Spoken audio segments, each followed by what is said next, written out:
Bonsoir à tous et bienvenue dans Yes Weekend sur Calédonia. Nous sommes vendredi soir, c'est la deuxième partie de l'émission. Merci d'être avec nous ce soir. Devoir de mémoire dans Yes Weekend. Regardez le sommaire.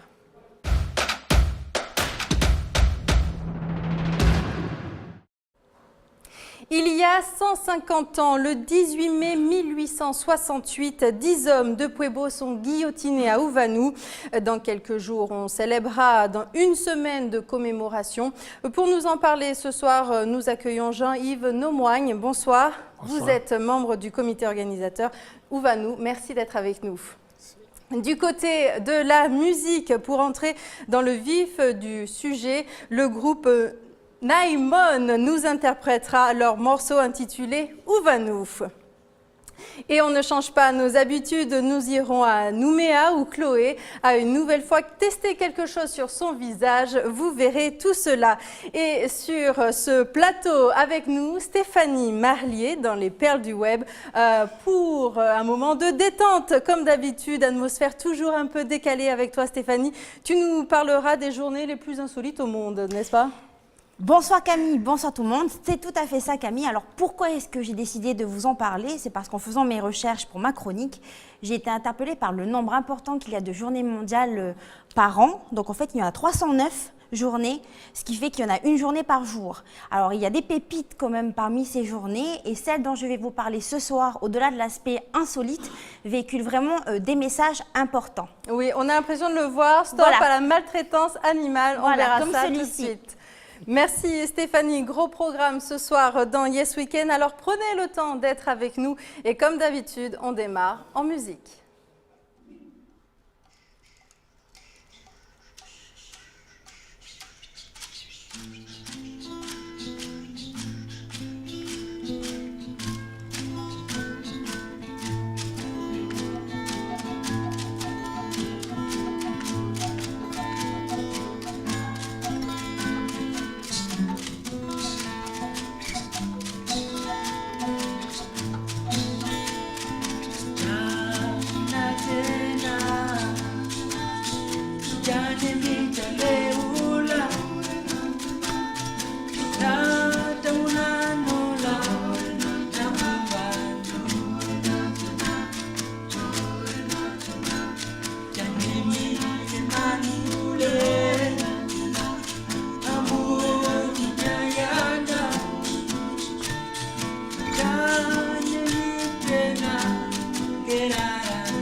Merci au groupe Naimon qui est avec nous dans la prolongation dans le prolongement de ce studio.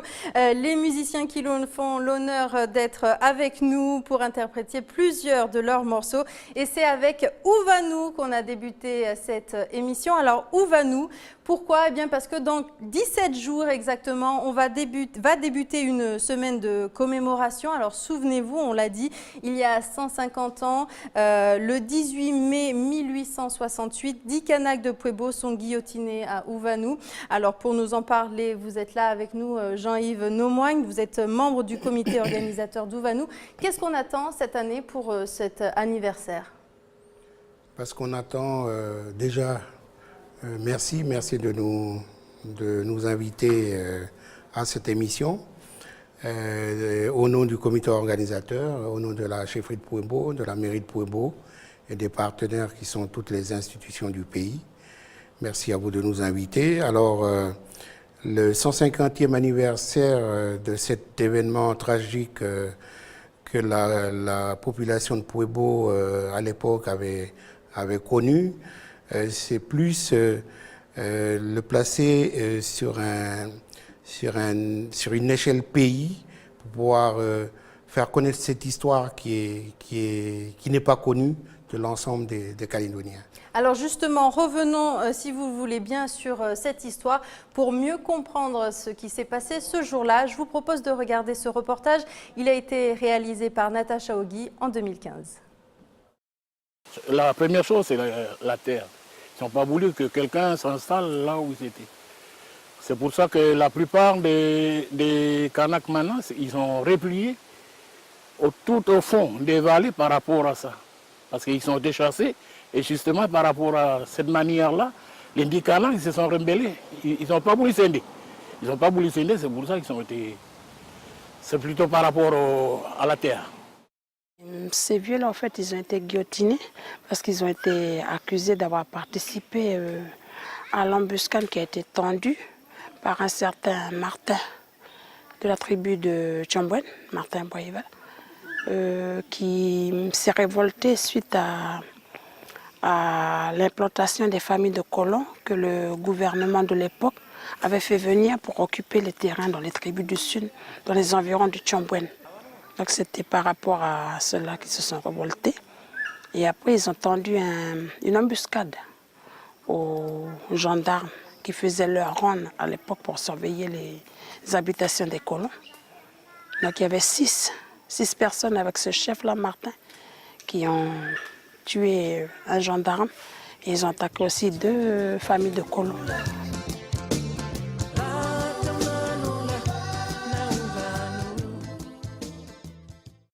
Alors on comprend un petit peu mieux ce qui s'est passé, on comprend un petit peu le contexte. La région de Pueblo à cette époque se rebelle contre l'installation des colons dans la région. Ils perdent leurs terres, c'est ça? Oui, c'est effectivement ça, puisque ça fait suite aussi à la révolte du grand chef de Mbalane, grand chef Bouéon à l'époque, juste quelques années plus tôt, pour la même chose, hein, parce que bon, l'arrivée des premiers Européens a été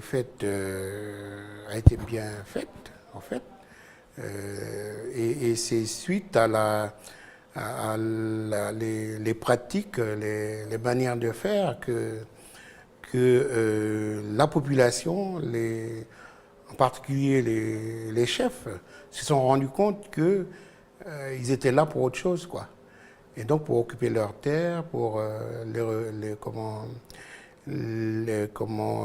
déstabiliser dans leur monde d'organisation et tout ça. Alors justement, il y a un changement d'organisation.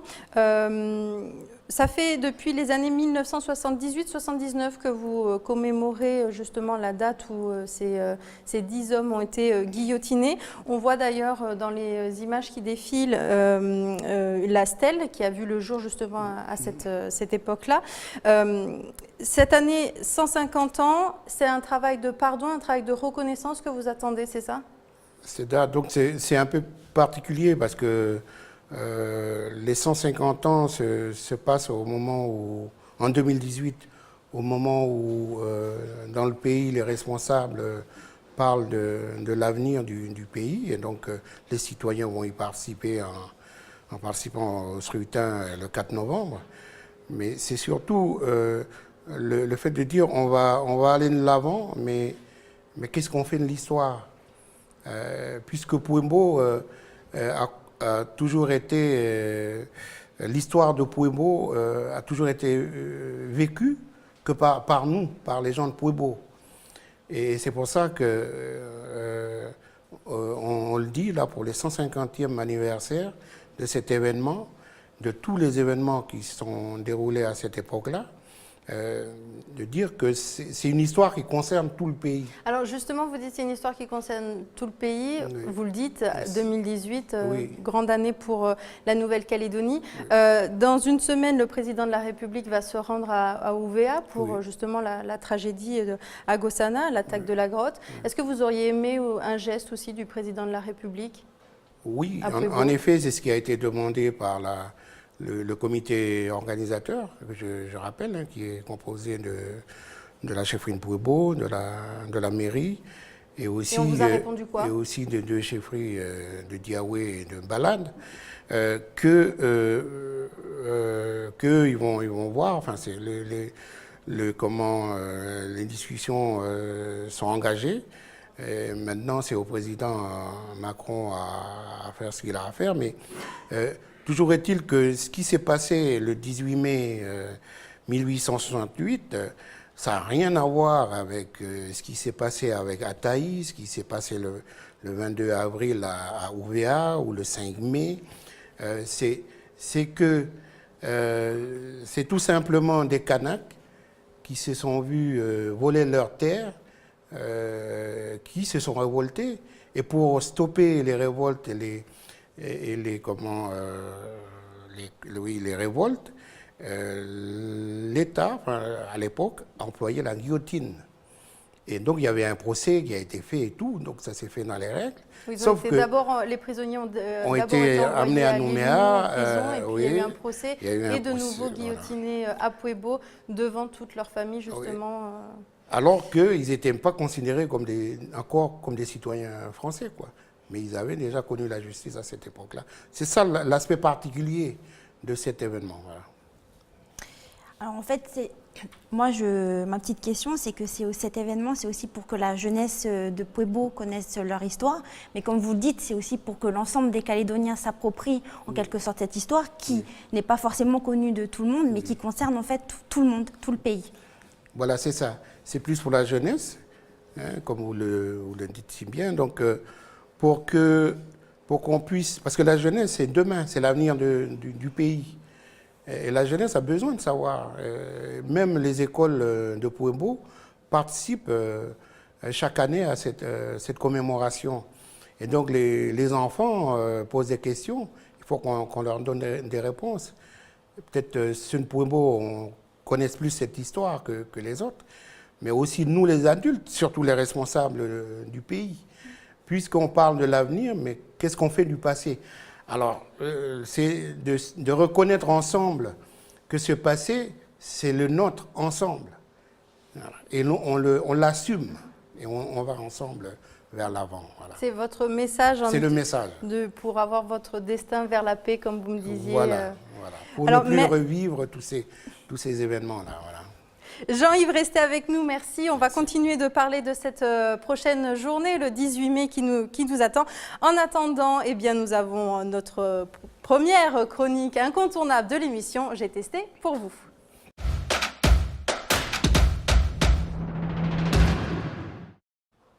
Comment tu as pu franchir le pas, Chloé, te faire un piercing au nez?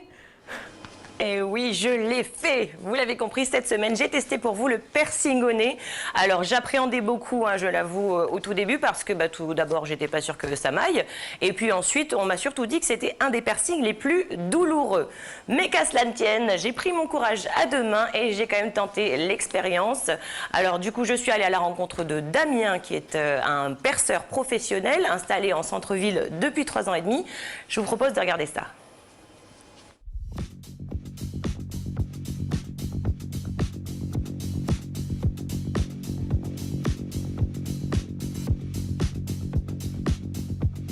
Damien. C'est Chloé. Alors toi tu es perceur depuis déjà une dizaine d'années, c'est ça? Oui, c'est ça, tout à fait. Ouais. Et alors raconte-moi un petit peu ton histoire, comment tu es arrivé là-dedans? Alors, comment je suis arrivé dedans, c'est une passion depuis toujours.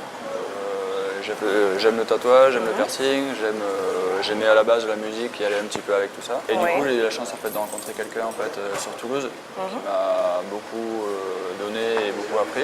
Et grâce à lui, en fait, aujourd'hui, je me retrouve ici en Nouvelle-Calédonie. En fait, Super. On est d'ailleurs ici chez Adrien Tatouage voilà, depuis tout à fait. 3 ans, tu es Depuis là? 3 ans et demi. Ouais. Yes. Voilà, c'est ça. Ok, ben moi je viens de voir pour un piercing qui peut te paraître peut-être un peu classique, un piercing au nez. Eh bien, c'est très bien, c'est Figure-toi. parfait, c'est génial.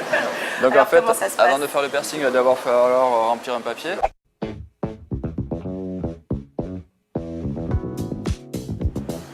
Là, c'est bien. Allez, parti. les gars. J'ai un peu Ouais, peur. Mais t'as peur, c'est normal, ça fait partie du jeu. Quoi. Ça fait mal ou quoi? Bien sûr. Donc c'est ici ton C'est ici entrée. que j'officie. Ok, j'ai pas du tout peur. T'as pas Ça du va. tout peur? Non, mais ça tombe bien. Donc règle numéro 1, se laver les mains, l'hygiène avant tout. C'est bien ça? Ouais, tout à fait. Tout à fait. Ok, donc là maintenant, j'ai préparé mon petit protocole. Hop, comme ça, c'est ce qu'on appelle la dinette. Et comme ça, je vais t'expliquer un peu ce que je vais mettre en fait sur chaque compresse et tout et tout.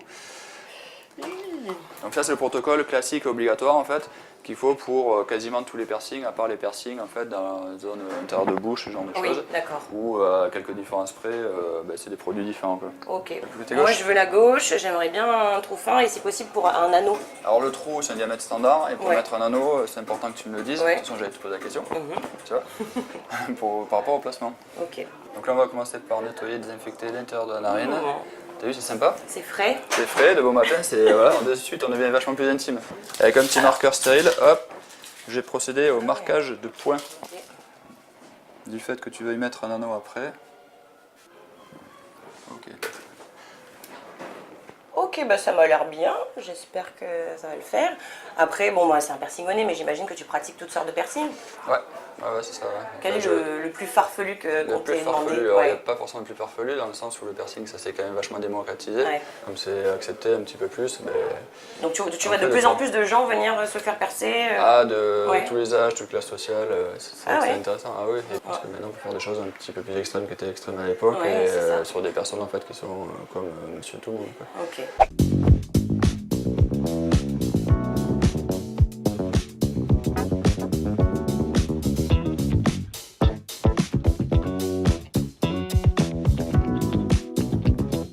Là je me positionne en fait pour réceptionner l'aiguille. Et là ce que tu vas faire c'est que tu vas prendre une grande inspiration et tu souffles fort. Tac, parfait. Ça y est, c'est fait? Le trou est fait. Oh mon dieu, j'ai du gui dans le nez. Non plus qu'à te passer le bijou. J'ai l'œil qui pleure. T'as les clippers, c'est normal. On aurait percé le côté. Allez, prends une grande inspiration. Ah, ça fait pas mal. Ah, Ouais, j'adore, mais en fait pas ça fait Non, pas mais après, mal. l'histoire- Enfin, je m'attendais. Je Non, pense mais que après, c'est bien, c'est- tu nous prépares bien à la douleur Ah, et en oui, fait. oui. Non, mais l'histoire en fait, c'est de ensuite, respirer bien comme il faut. Ça y joue beaucoup en fait. Je suis super contente. Qu'est-ce qu'il faut que je fasse maintenant? J'imagine qu'il y a un Et suivi. maintenant, tu vas avoir des soins à faire. Et les soins, tu vas devoir les faire d'ailleurs pendant 2 mois, parce que dans 2 mois, il faudra que tu reviennes me voir pour faire une D'accord. visite de contrôle. Ok. Je vais te donner une feuille où tout sera résumé dessus. Voilà, c'est parfait. Et aussi, tu auras aussi le nom de la page Facebook que je tiens. Comme ça fera un contact direct et Si pratique. j'ai des questions, je Si peux jamais te... tu as des questions, Super. le moindre souci ou le moindre doute. Nickel. Voilà. Et Tu après, gères. nous, on se revoit dans 2 mois. Ok, merci c'est beaucoup. Cool, c'est cool. On se fait le bisou. Je suis trop contente. Alors on aurait peut-être dû dire âme sensible, s'abstenir, mais bon ça va, t'es pas tombé dans les pommes. Et finalement, pas d'anneau, Chloé. Un petit bijou. Et ben si, alors ça c'est pareil pour tout le monde en fait. On commence avec ça s'appelle un piercing en titane médical. En fait, pourquoi titane? Parce que c'est le métal le plus sûr, avec lequel on n'a pas de risque de rejet par le corps humain, et puis il est aussi très résistant à la corrosion. D'accord. Mais Alors, après, excuse- une fois est-ce que j'aurai cicatrisé, je pourrai mettre mon anneau. Ah voilà. Et alors, qu'est-ce que tu as ressenti vraiment? Est-ce que c'était... Enfin, t'as ressenti l'aiguille? Ça fait mal? Eh ben, je sais pas si c'est parce que j'appréhendais, mais vraiment, ça a été même moins douloureux que pour mes oreilles, par exemple. On est vraiment bien rassurés. Je m'attendais vraiment à pire, hein. Damien m'a bien rassuré. Et puis après, ça dépend bien sûr des personnes, hein. Il y en a qui sont forcément plus ou moins sensibles. Comme je disais, Damien est très pro. Il m'a bien mise à l'aise. Il explique vraiment tout ce qu'il va faire au moment où il le fait. Et puis bien sûr, on peut lui poser des questions, même les plus stupides. Il y répond sans problème. On a vu aussi que l'hygiène était vraiment un point clé de la prestation, hein. Donc les procédures sont parfaitement respectées, tout le matériel est stérilisé.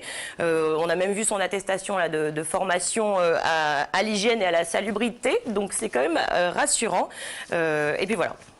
Alors, est-ce qu'il y a eu des problèmes depuis? Je crois que tu dois désinfecter, pas de problème, pas de microbes. Depuis, je me sens pas très bien. Non, je plaisante. Non, il n'y a pas de problème du tout. Franchement, à la fin du piercing, donc une fois que le piercing est fait, Damien nous donne donc par écrit les soins à suivre donc pendant le temps de cicatrisation, qui va donc prendre 2 mois au moins. Et puis il y a également ce qu'on appelle la phase inflammatoire. Donc là, effectivement, il y a tout un processus à respecter. Il faut bien sûr désinfecter chaque jour le piercing, donc avec un savon neutre, avec du sérum physiologique également pour hydrater le piercing. Et puis donc voilà, il nous donne également des conseils à l'oral. Il nous fournit aussi un petit bijou en silicone au cas où si on a un accro ou qu'on arrache notre piercing par mégarde, hein, ça peut arriver parfois. Il faut tout de suite mettre le petit piercing en silicone parce que ça se rebouche très vite. Apparemment, ça met 2-3 heures à se reboucher si on met rien. Voilà. Et puis Damien est bien sûr accessible par téléphone ou par sa page Facebook directement. Il répond à toutes nos questions et nous rassure. Et puis donc dans 2 mois, j'aurai une petite visite de contrôle bien sûr pour voir si tout le suivi a bien été respecté. Et à ce moment-là, je pourrai changer mon bijou et mettre enfin mon anneau. Eh ben, on a hâte de voir ça, Chloé. Merci. Très rapidement, des infos pratiques. Alors ça coûte 8 400 francs, la prestation dure environ 15-20 minutes, donc voilà, la douleur ça dépend des personnes. Après il y a quand même des interdits, on n'a pas le droit d'aller se baigner pendant une quinzaine de jours, hein, que ce soit la rivière, la mer ou la piscine. Et puis bien sûr ça se passe en centre-ville chez Adrien Tatouage, rendez-vous sur la page Facebook de Dame Piercing. Merci Chloé, on te retrouve la semaine prochaine. Tout de suite, nous on passe aux perles du web.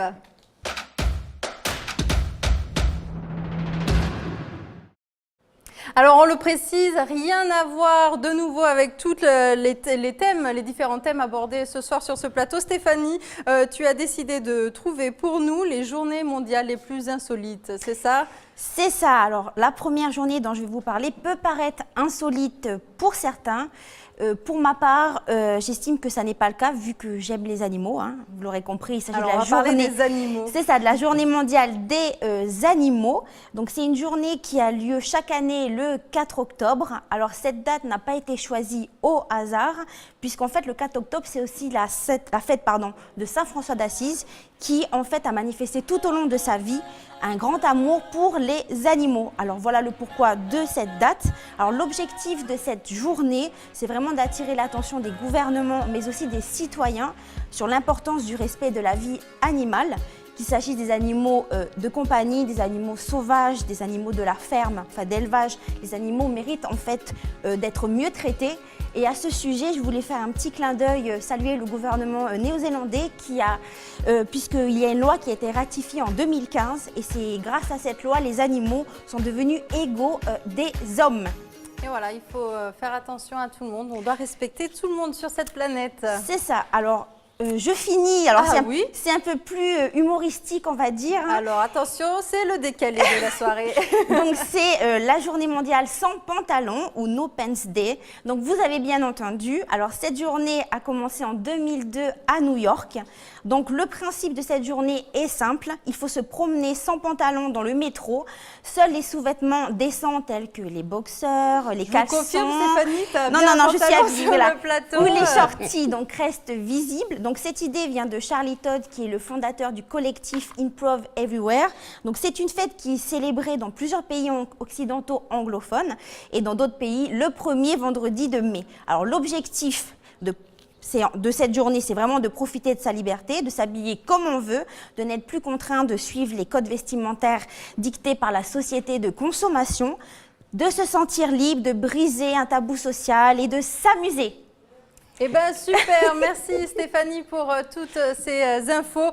Eh bien, c'est l'heure de passer à la musique. On écoute le deuxième morceau.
Merci au groupe Naimon qui sera en concert le vendredi 18 mai du côté de Pueblo pour commémorer justement les 150 ans après le 18 mai 1868 où 10 hommes de Pueblo ont été guillotinés.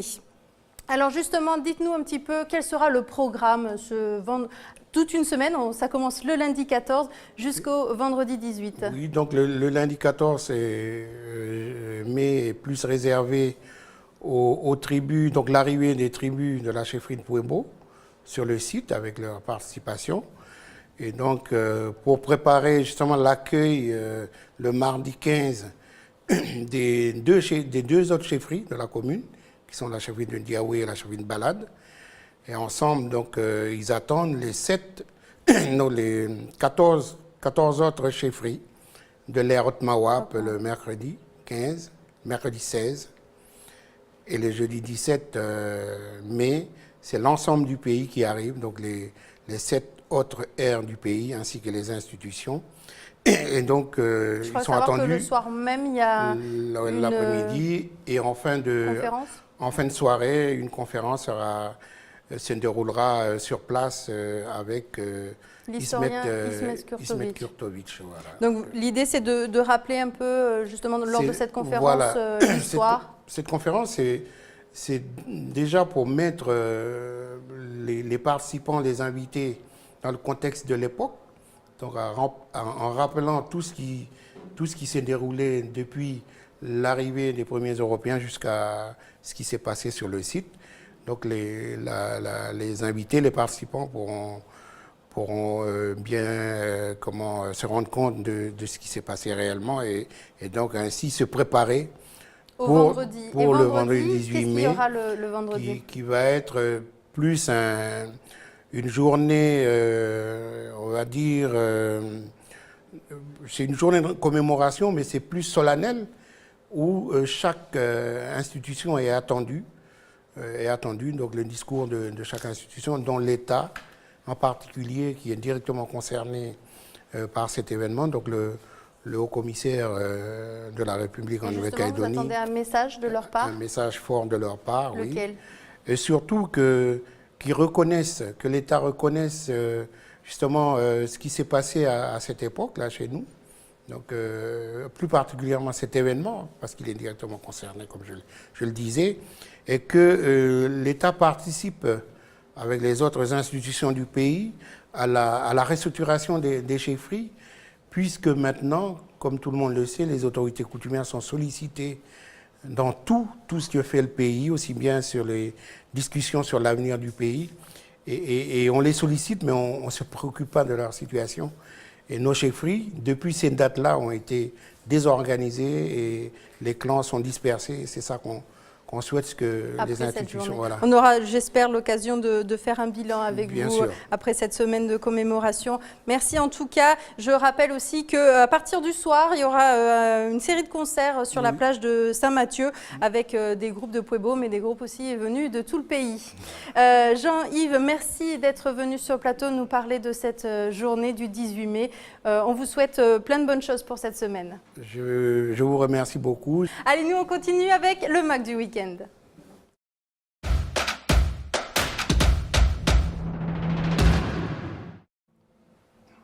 Cette semaine, on va parler de viande dans les coulisses avec Michel Pimbé. Il a suivi la filière bovine de l'élevage jusqu'à la boucherie. Ce sera juste dans un instant. Il viendra sur ce plateau nous en parler. Je vous propose de regarder un extrait.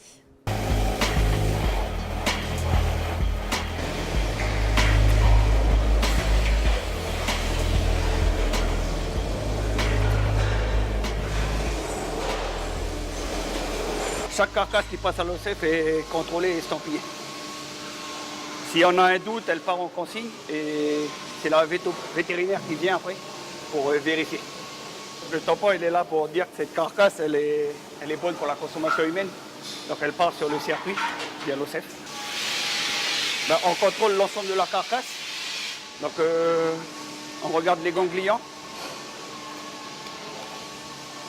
On regarde les premiers, ils sont ici. Après, des fois, on peut voir ceux qui sont ici. Et en général, après, c'est là. Il y en a dessous, là. Donc, on ne les palpe pas systématiquement, mais on fait une inspection visuelle. Voilà, merci. Michel vient de nous rejoindre sur ce plateau. Bonsoir. Les coulisses, la filière de la viande, c'est à partir de demain à 19h20 et dimanche à 20h. Alors, est-ce que vous avez envie de manger de la viande? Est-ce que Michel, tu as envie de manger de la viande? Oui. Après ça. Ouais, carrément. Pourtant, on était dedans. À la tronçonneuse, on y va franchement. Il y a 5 minutes, Stéphanie nous parle de protection des animaux et on arrive avec des grosses tronçonneuses. Il ne faut pas tout mélanger, bien sûr. Mais... Non, mais ce qu'il faut savoir, c'est qu'il y a vraiment une section où ils s'occupent vraiment du bien-être animal, où ils essayent de respecter. D'ailleurs, ils respectent tout ce qui est normes européennes par rapport au bien-être animal. C'est la séquence que vous avez filmée avec les éleveurs? Non, c'est au niveau de l'abattoir, mais on n'a pas filmé parce qu'ils n'ont pas souhaité que l'on filme par rapport à l'éthique des animaux, quoi. Et puis, je pense qu'ils ne veulent pas du tout se faire embêter par... Mais bon, c'est assez violent parce qu'ils envoient une décharge dans le cerveau de la bête, mais elle est morte tout de suite, quoi. Donc elle n'est pas là, elle n'agonise pas, la bête. C'est comme ça que sont abattus les animaux, c'est la séquence ils envoient juste avant. Un pic à l'intérieur et ils mettent une décharge électrique dans le cerveau et elle meurt. Alors, qu'est-ce qu'on vient de voir ici précisément dans cet extrait? Là, en fait, on se trouve à l'abattoir de l'OCF entre Bourail et Poya. Et donc là, c'est une personne du CIVAP qui s'occupe, comme il dit, de contrôler la viande si elle est bonne à la consommation. Donc il y a certains critères qu'ils doivent respecter, comme observer les reins, voir les ganglions et ainsi de suite. Donc, alors, l'abattoir, on parle d'abattoir, est-ce que celui de l'OCF à Bourail est le seul abattoir de Nouvelle-Calédonie? Non, il y a des abattoirs aussi qui se trouvent sur toute la Nouvelle-Calédonie. Je ne sais plus, ils en ont répertorié combien. Celui de l'OCF, c'est le plus gros, c'est ça? Celui de l'OCF, c'est le plus gros et surtout, elle est vraiment aux normes sanitaires, quoi. Franchement, on y était, c'est vraiment drastique. Il faut mettre des bottes, une blouse, le casque, la Heureusement. charlotte, le masque, le cache-nez, le cache-bouche. Voilà. Alors, il faut compter combien de jours entre l'élevage et l'assiette, j'ai envie de dire? 2 jours, quoi. C'est abattu. En fait, ils vont chercher, l'OCEP va chercher les animaux auprès des éleveurs. Ensuite, ils emmènent entre Poya et Borail. Ils restent une journée dans les stock yards là, pour qu'ils fassent ce qu'ils appellent une diurétique. Je ne me rappelle plus du terme qu'ils utilisent. Alors, il faudra regarder demain pour connaître bien le terme. Et ensuite, ils sont abattus le lendemain et ils sont stockés le jour. Et le deuxième jour, c'est arrivé auprès du boucher, quoi. On parle aussi de maturation de la viande, ça fait partie des étapes, des choses qu'on va voir dans le magazine? Oui, on va voir ça. D'ailleurs, dans le deuxième extrait, C'est quoi la maturation de la viande? La maturation de la viande, mais elle se fait qu'avec une certaine catégorie de viande. C'est la extra sélection, c'est la meilleure viande de Nouvelle-Calédonie.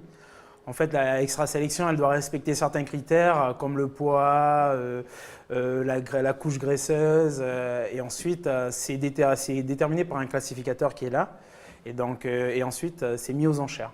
T'as envie de manger de la viande, Stéphanie, ce soir? Ah mais j'adore la viande. En plus, la viande calédonienne est très très bonne. Ouais, et d'ailleurs, quand on y était, il nous disait depuis, ça va faire bien 10 ans là, que la qualité de la viande calédonienne, elle a été valorisée, quoi, par le travail des éleveurs. Et surtout, on parle toujours de la viande vanuataise, mais franchement, la viande calédonienne, elle est très bonne. Elle est très bonne. Alors, tu nous disais tout à l'heure qu'il y a des parties que vous n'avez pas pu filmer avec l'équipe des coulisses. Quelles sont les parties que vous n'avez pas pu filmer? La partie on n'a pas pu filmer, c'est une partie où ils saisissent la carcasse. Ils peuvent saisir la carcasse entière ou une partie de la carcasse entière. Parce que la viande est abîmée?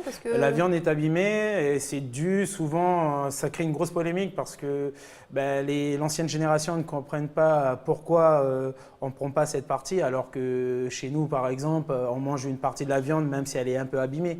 Mais dans le processus, là, la chaîne où il faut suivre la chaîne de froid, c'est hyper complexe parce que les bactéries, c'est très réglementé et les bactéries, elles se développent très vite. En 2 jours, il y a beaucoup de bactéries qui se développent alors que là, si tu es à la maison, tu coupes la viande qui est abîmée, tu peux la manger.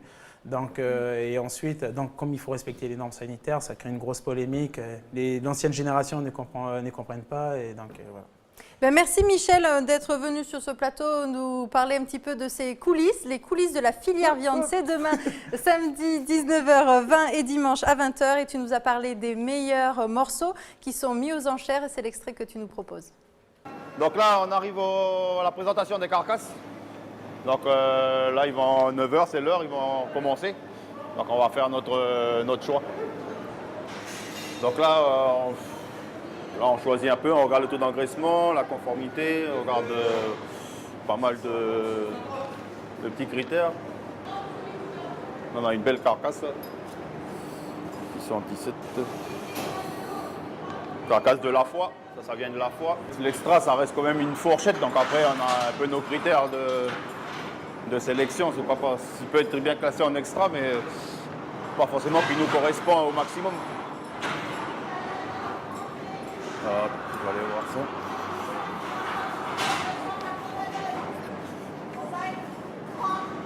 Société élevage de Wadom, Limousin, 363 kg.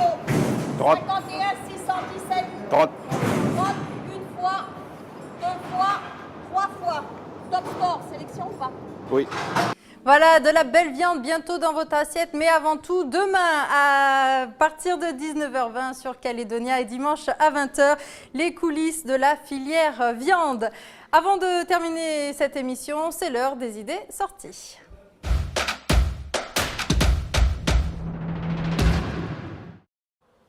Stéphanie, qu'est-ce qu'il y a pour ce week-end du gros spectacle?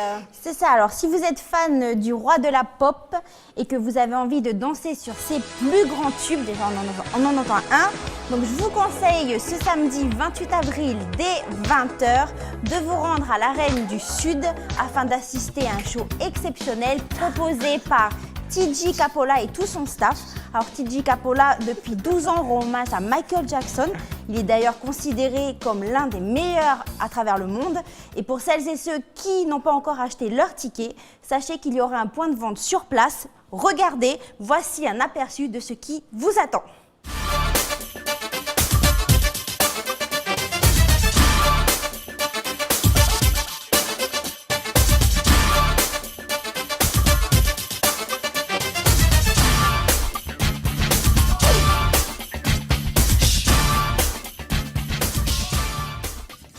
Un gros show du côté de Nouméa. Je poursuis. Allez, on continue. Alors Qu'est-ce c'est un tout autre registre, mais ça va un peu rejoindre un peu, pas la viande de l'OCEF, mais vous allez voir. Donc si vous avez une âme de cow-boy ou envie de découvrir l'une des facettes du métier de stockman, donc je vous propose de vous rendre ce samedi 28 avril à Temala, donc sur la propriété de Poupoune de Bien à partir de 7h30 et c'est jusqu'à 15h pour une sortie de bétail. Alors il reste environ une douzaine de places. Pour tout renseignement, vous pouvez appeler le 78 35 25. Eh bien, merci Stéphanie pour toutes ces infos. Quant à moi, je vous rappelle cette date, 18 mai, on célébrera une semaine de commémoration du côté de Puebo à Ouvanou. Voilà, une semaine de commémoration, on vous y attend. Allez-y y faire un tour. Exceptionnellement, en raison de la venue de notre président de la République, Emmanuel Macron, pas de Yes Weekend la semaine prochaine ni la semaine suivante. Alors, je vous dis à dans 3 semaines avec les chroniqueuses, les chroniqueurs, nos invités. Rendez-vous pour nous aussi vendredi 18 mai. En attendant, prenez soin de vous, attention sur la route. Merci à tous en tout cas pour cette émission et on termine en musique.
La